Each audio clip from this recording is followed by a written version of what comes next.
железную пластинку раньше были очень часто в олимпиадах. Сейчас это хочет взять себе ЕГЭ.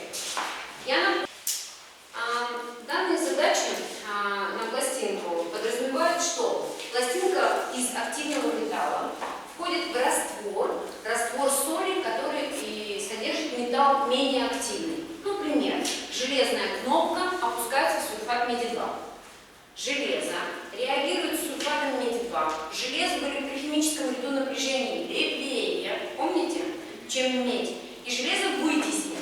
Кнопка будет легчать на то железо, которое будет выходить из кнопки в раствор, а из раствора медь будет оседать на кнопку. И кнопка со временем, если вы не делали этот опыт в школе, в классе, в 9 или 8 классе, да, то можете попробовать сейчас попросить у учителя буквально сантиметр сульфата меди голубого раствора налить, бросить туда или кнопку, или скрепку, и она у вас покроется оранжевым налетом. Оранжевый налет — это не ржавчина, как вы будете думать, да, в первый момент. Это та медь, которая из раствора голубого сядет на кнопочку. Таким образом, если мы вытащим кнопочку, то наш раствор, когда он был изначально голубым, а мы туда поместили кнопку, медь ушла чуть-чуть, не вся, конечно же, это же понятно, да? Тогда кнопка изменила свою массу. А как изменила? Полегчала. По идее, сначала, когда из нее железо уходит, она что делает? Она легчает. Но когда на нее садится медь, она обретает другую массу. А вот легчает или тяжелеет, мы сейчас посмотрим по задачам, и мы поймем в действительности. Хорошо? Итак, давайте попробуем. Железная пластинка, ее погрузили в раствор сульфата меди-2. Все нашли задачу 370. Через некоторое время масса пластинки стала 62,8. Определите массу меди, которая осадилась на пластинке.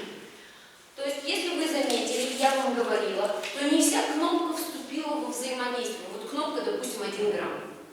Она же не истратилась на реакцию 1 грамм. Так. Мы ее сунули, сколько-то из нее вышло, сколько-то на нее село, мы ее вытащили из раствора. Правильно? Но сколько, мы не знаем. И когда мы что-то не знаем, мы вводим с вами x. Пусть x 0. Железо вступило в реакцию. Давайте попробуем решить.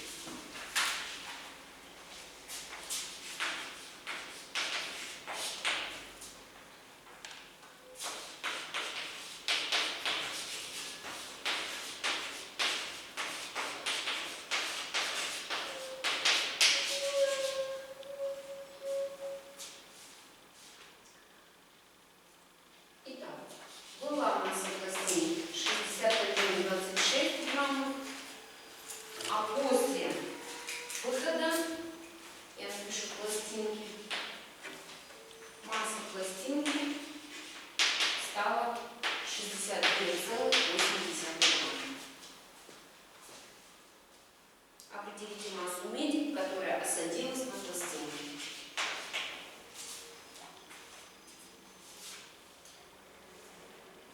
Итак, мы не знаем, сколько моль железа вступило в реакцию. Я говорю, пусть x моль железо вступило в реакцию.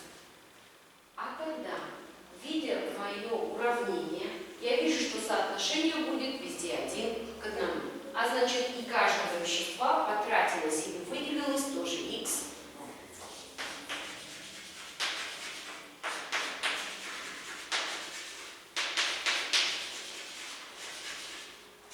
Как я уже сказала, медь осаждается, и поэтому показываю это стрелочкой вниз. Ну и теперь рассуждаем. Была у меня пластинка 61,26 грамм, и из нее ушло железо в реакцию. Чтобы рассуждать, сколько это масса, мы должны малярную массу умножить на ню. Правильно? У железа малярная масса 56. Умножаем на x, и это будет та масса железа, которая уйдет из кнопки в раствор. Или из пластины. 56х. Оно ушло, а мы рассуждаем про пластинку. Ушло. А на нее села медь, на эту пластинку. Сколько у меди атомная? Кто помнит? 64. И ее сила 64х. И после этого пластинка стала весить 62,8. Найдите, пожалуйста. Ну, 19,25. Да. Хорошо. Что мы обозначали за Х? Количество вещества. А теперь в чем вопрос?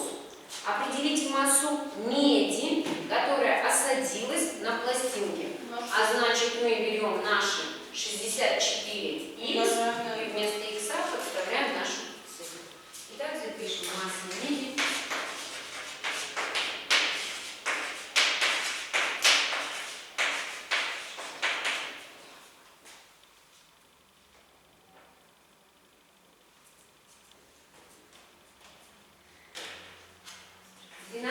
Получается? Да. Как в ответе.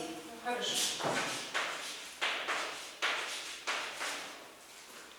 Итак, мы решили задачу 370. Давайте попробуем 371.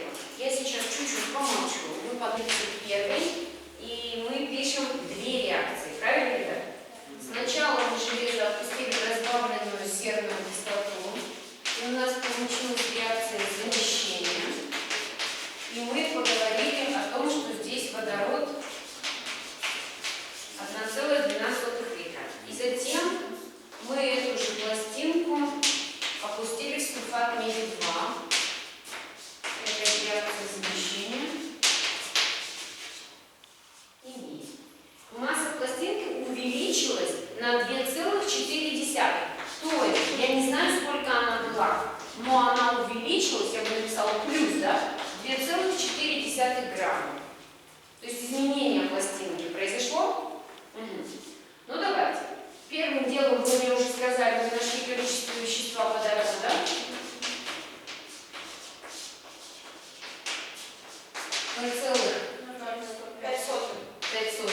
Ноль. И, соответственно, если здесь 5 сотых, то и железо потратилось на эту реакцию, тоже 5 сотых ноль. Напишу. Ну, железо из первой реакции тоже 5 сотых моль. Можно, конечно, сразу найти массу, чтобы потом складывать, да? Можно, не вопрос. А можно сложить моли и потом найти общий. Но если вы уже это сделали, то пусть будет так. Здравствуйте. Сколько у вас здесь получилось? 2,8. Хорошо. Ну а теперь мы рассуждаем дальше. Раз здесь не дали, сколько пластинок вступило, нам не страшно. Но у нас потратилось железо минус 56х. Вы согласны со мной? Потратилось. А села на пластинку 64х, так?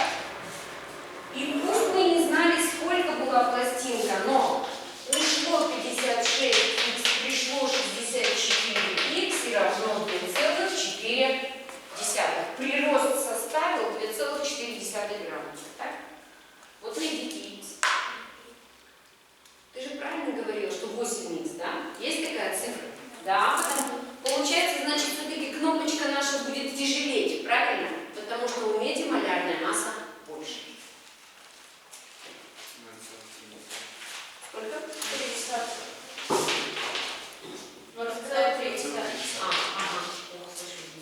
Хорошо. Ну, если мы там уже железо нашли, то и здесь найдем железо, правильно? Наши спрашивают, какова была масса пластинки изначально? Или я неправильно? Да. Определите, сколько всего граммов прореагировало. Хорошо.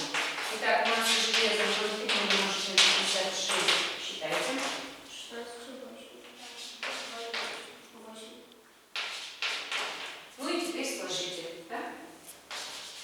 Масса всего железа из второй реакции, а это всего 16,8 плюс 2,8. Получается?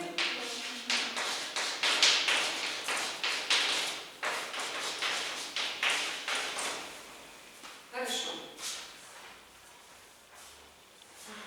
Поменяли нам пластинку, железную они устали отпускать в медный купорос. Теперь они взяли никелевую пластинку. Никель, давайте вспомним в электрохимическом ряду напряжения, где он находится. До водорода. У кого-то есть электрохимический ряд? До водорода, да? Активный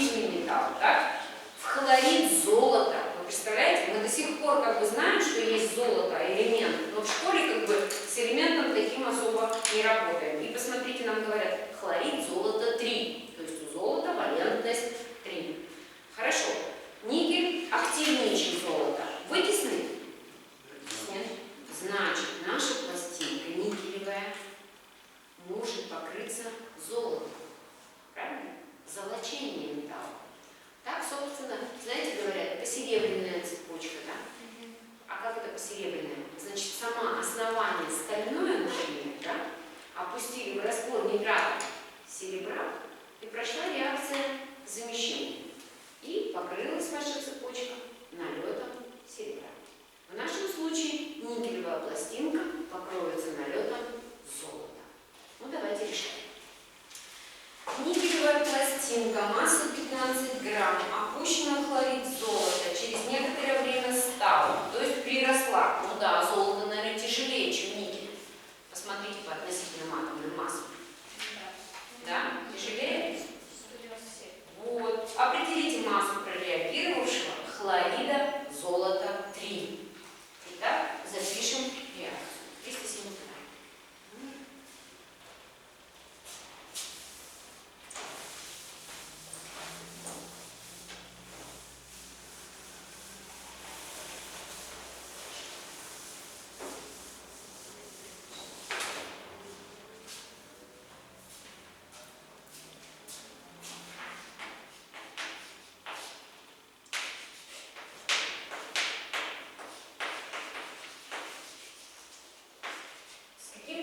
Мы столкнулись, мы не знаем, сколько валентный никель. Знаем? А, там написано. Ага. Хорошая таблица. Это ваша таблица растворимости? Хорошо. Итак, значит, будет хлорид никеля и золото. Только перед никелем. Вот, до сих пор мы работали с какими реакциями? Да, где не было наших коэффициентов, да, вот теперь мы поработаем с коэффициентом. Понятно, что дети любят коэффициенты, да? Итак, была пластинка 15 граммов, а стала пластинка 15 651 грамм. Ну все. Похожая задача на первую нашу, правильно? Только я, наверное, возьму здесь не x, а 3x, 2x, 3x, 2x. Понятно почему ли, да? Хорошо. Итак, вступило 3x, 2, 3, 2. И напомню, пластинка никелевая тратится, значит минус и умножим на малярную, а золото осаждается, поэтому плюс.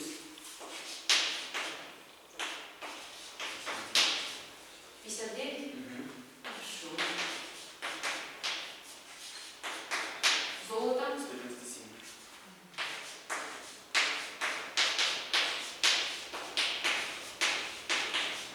Найдите x. Хорошо.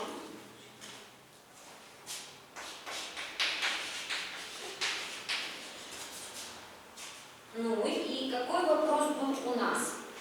Масса хлорида. Массу хлорида золота 3 прореагировавшего. То есть вот у него, да, 2х мы должны взять как μ, посчитать малярную массу и умножить.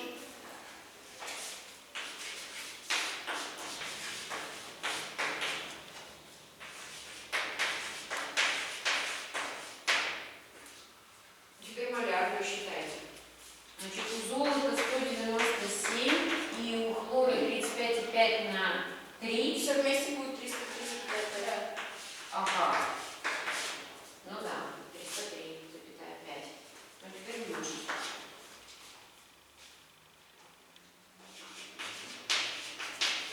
Да, 829. Ответ такой же?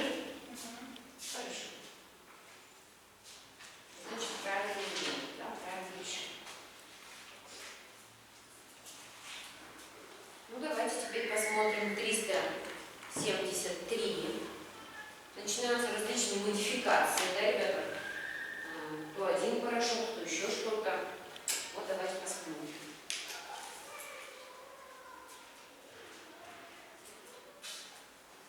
Начнем, да? Готовы? Итак, в раствор сульфата меди 2, масса 248 грамм, поместили порошок магния. Ну, магний левее, активный металл, правильно? Масса 20 грамм.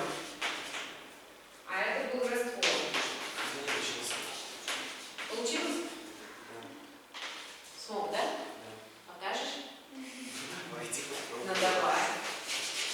Итак, магний С4 и медь. Давай.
Так? Ну, давайте так. Вот до сюда так? Да. Вот это вы правильно все сделали, правда? Молодцы. Уже хорошо. Вы нашли, сколько моль вступило в реакцию. Правильно? Хорошо. Дальше. 0,2 моль магния вступила. Магния С4, 0,2 моль получилось. Умножили на малярную. 120 малярная. Да. Масса правильная, Да. 24 грамма. А затем нам надо массовую долю раствора. Ну а теперь раствор. Смотрим, 248 граммов было, и сунули туда пластинку в 20 грамм, а вы сунули пластинку 28. Пластиночка из раствора на себя взяла 8 грамм, а значит ваш растворчик не 248 грамм, как он здесь написал, а 240, потому что на пластинке вы унесли 8 грамм. Вы понимаете, ребята? Поэтому вот здесь вот одна ошибочка. Убираем 248, ставим 240. Для себя пояснение. 8 граммов ушло на пластинке, правильно? И тогда у нас реально 10%. Потому что то, когда ты оставлял 248, Там было 0,96. Да. Вот поэтому и не Да, не совсем. Да. Что у нас есть? У нас есть изменение пластинки в 1,6 грамма. Правильно, ребята?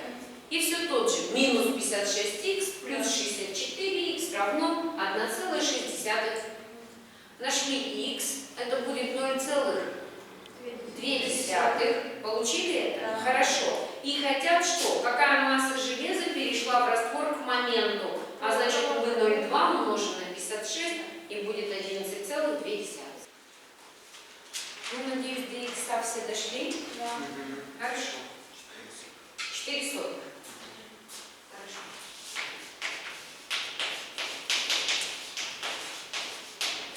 Что мы за икс принимаем? Количество вещества, вступившей меди в реакцию с ртутью, с нитратом ртути. Ртуть осела на медной пластинке. Правильно? Вытащили. Медная пластинка, она сама какого цвета? Оранжево-красная, рыжая.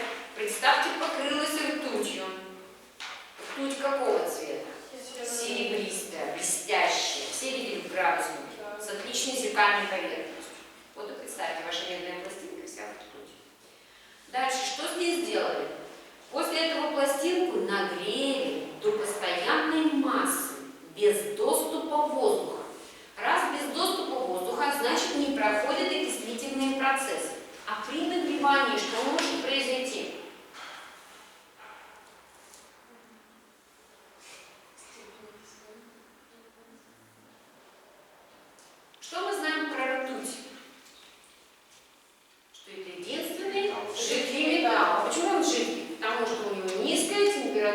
плавления и кипения. А если мы нагреваем и ртуть летучий металл, то пары ртути улетят, правильно, с вашей пластинки, и тогда останется чистая медь.